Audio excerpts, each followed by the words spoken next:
This is the 60 TP, one of the best tier 10 heavies in the game, and in the latest update of 10.3, this vehicle just became a whole lot stronger. In today's video, I'll not only be unveiling why this vehicle got stronger, but I'll also be showcasing some ace tanker gameplay on how to fully utilize and sometimes get screwed over by the gun this vehicle carries. So let's start off with the changes to the tank. It went from 600 damage per shot to a whopping 630. That is insane. This vehicle basically has the pre-buffed alpha of the E100. So the tank it's insane now. It's got the alpha that it's always dreamed of having. And it didn't even lose damage per minute or dispersion to gain this alpha. It lost a bit of on-movement dispersion, but the aiming time got about half a second better. So really, it just kind of got a buff. Its aiming time got better, the alpha got higher, and the vehicle gained 100 hit points. Now sitting at 2,756, which is absolutely insane. Plus, the vehicle is able to keep its tungsten rounds, giving it over 700 effective damage per shot when activated. The vehicle is truly ridiculous. It already has some nearly impervious armor while hull down. It has gear oil, allowing it to reverse at 19, and it can run fuel, still being able to accelerate quite fast as well. So, let's take a look at the gameplay and see just what the 60 TP can do.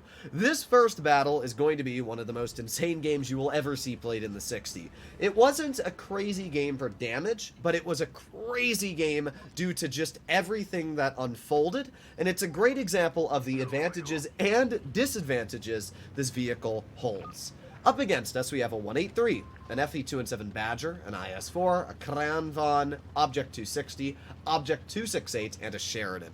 Okay, they got a pretty strong lineup. The Sheridan as well, super deadly tank.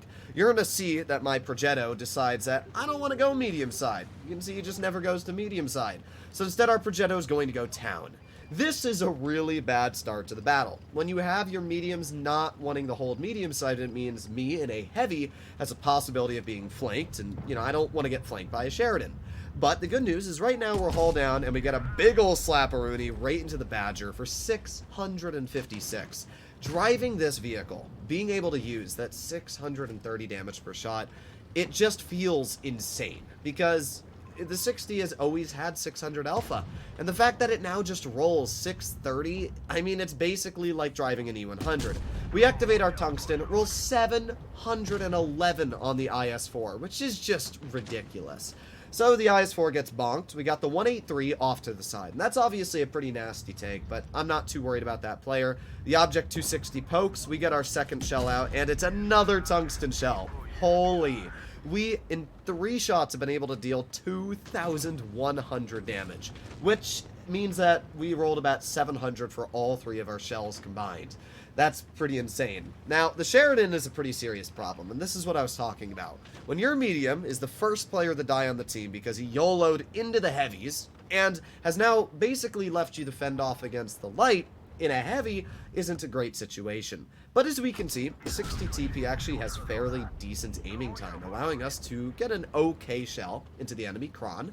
The Sheridan is trying to aim in on me. Thankfully, my teammate in the concept shoots him and wards him off. Okay, we're at 2,700 damage. I'm willing to trade another bit of my HP to get a shell into this Kron, which is what we're going to do. So, we're at 3,300 damage at this point, and everything's gone well. But you're going to start to watch the bad things happen, and you're going to watch the 60 TP screw me. And this is a great example of why the vehicle is still incredibly troll, and it doesn't matter how good things are looking, they can turn very bad very quickly. So, for example, we got this Kron in front of us, and he's kind of dumb, so he's not looking at me, right? Easy shot. I'm fully aimed in basically on the turret. Super easy shot. Yes, welcome to the life of the 60. This is what happens when you use this take. It misses just the easiest shots ever, and it can be so infuriating. That shell, when I fired it, I said we may have just lost the game because of that shot, because it would have been so important to make that guy a one-shot. But it gets worse. We're going to use our tungsten, right? And I was thinking, well, maybe I can shoot the Badger, but the Badger's at a pretty tricky angle, so I'm gonna shoot the 268. No, wait, no, I'm not. The shell's gonna fly into the only red spot in his entire tank. Yes, so 1,400 damage has just been stripped away from us, and what was a fairly easy win turned into now a very annoying battle. You can see how the tables have turned quite quickly. We got the IS-4 showing me a side armor. We get a nice shot into his vehicle. Bit of a low roll, but nothing we have to worry about. He's still a one shot for us, so not all too bad. We're up to 4,000 damage at this point. But I see a Badger, and that Badger's plopped on speed boost. Thankfully, I have a toon mate, and I said, I need help from you. I need you to help me kill this Badger. So I'm going to get a slap into the side of his tank for 650. My toon mate's going to shoot him. Unfortunately, he shoots heat into the track, which means he doesn't pen. Now I get shot in the rear by the Object 260. And my toon mate finishes off the Badger because he's got adrenaline on. I'm aiming it on the 260, making sure that he doesn't shoot me. But as we can see, he's not focused on me. He's focused on the Concept. Concept finishes off the Kron, and I'm going to aim it on the IS-4. I'm going to load in a heat shell and finish him off for 520. Holy crap. What did I just witness? What an incredibly painful battle. We are obviously fine. We still have 600 health left, and we had a bit of HP to still stick around. But it doesn't take away from the fact this game was painful. The moment my gun started missing shots, what was a fairly easy victory, we would have easily been able to win. I probably even could have dealt 7,000 damage, turned into this incredibly dreadful experience. But we have our tungsten. Sheridan thinks he can juke me. Obviously, that doesn't end up happening.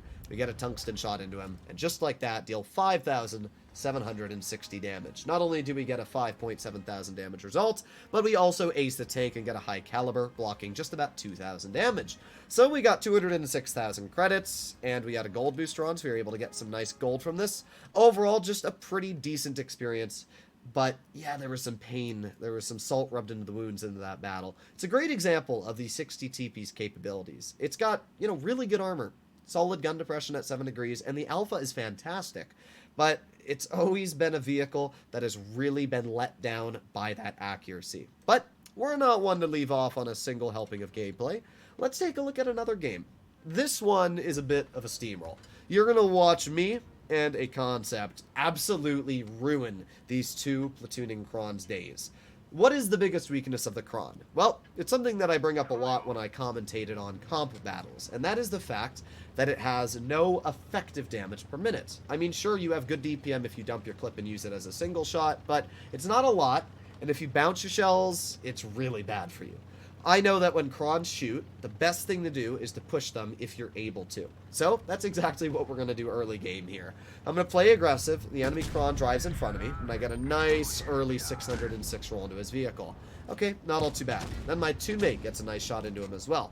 We can see that the enemy Kron is off to the side, and he has just dumped his clip. So I told my toon mate, I said, let's push this guy. I mean, both of these Krons have dumped their clips, and I've got tungsten and adrenaline here. So I'm going to put on my tungsten and get a nice shot into his tank. 750 damage shot into his vehicle right there, which is, again, just insane when you think about it. Now, at this point, I'm going to drive up. I tell Fallen that he should finish off this Kron because obviously I don't want to waste my tungsten. So I take a bounce for him, and then I'm going to go over here, get a shell into this Kron. Another 740 damage. 2 shots, 1,500 damage. That is insane. The Yo is going to roll it behind, which is not good for Fallen because it's a double shot Yo. But the good news is that we at least get a nice shell into the Kron combined. I'm up to 2,700 damage. I do have an E4 behind me, which you can see, but there's obviously not much I can do about that right now. So I'm going to push the M5 Yo. We're currently at 2,700, and we're about to get a whopping roll into the side of his vehicle, bringing us up to 3,400. Yeah, not too bad. Unfortunately, Fallen can't get over the ridge before the E4 is able to shoot him, but at least we were able to get out some pretty nasty damage. I'm going to get a bounce, and we're going to try and block him again. Keep on going, keep on going. Doesn't really matter at this point. We get a nice shot, finishing off the Yo. Not the highest damage, but I can't complain. We are already up to 3,585 in this game.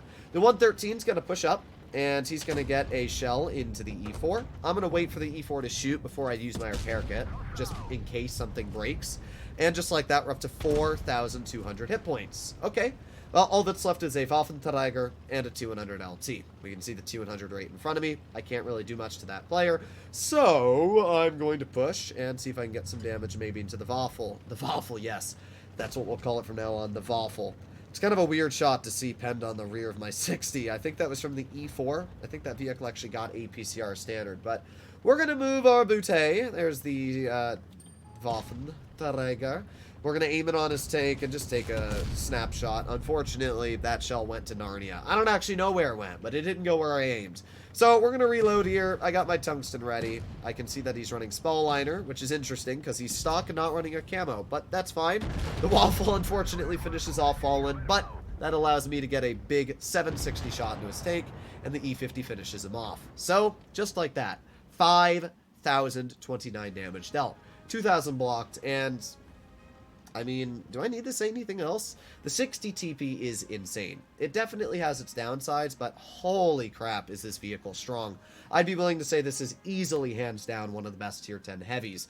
I think Wargaming has done a pretty solid job in the update. I'm not a huge fan of the fact that they're making everything have higher alpha. I mean, look at the YAG, Tungsten now.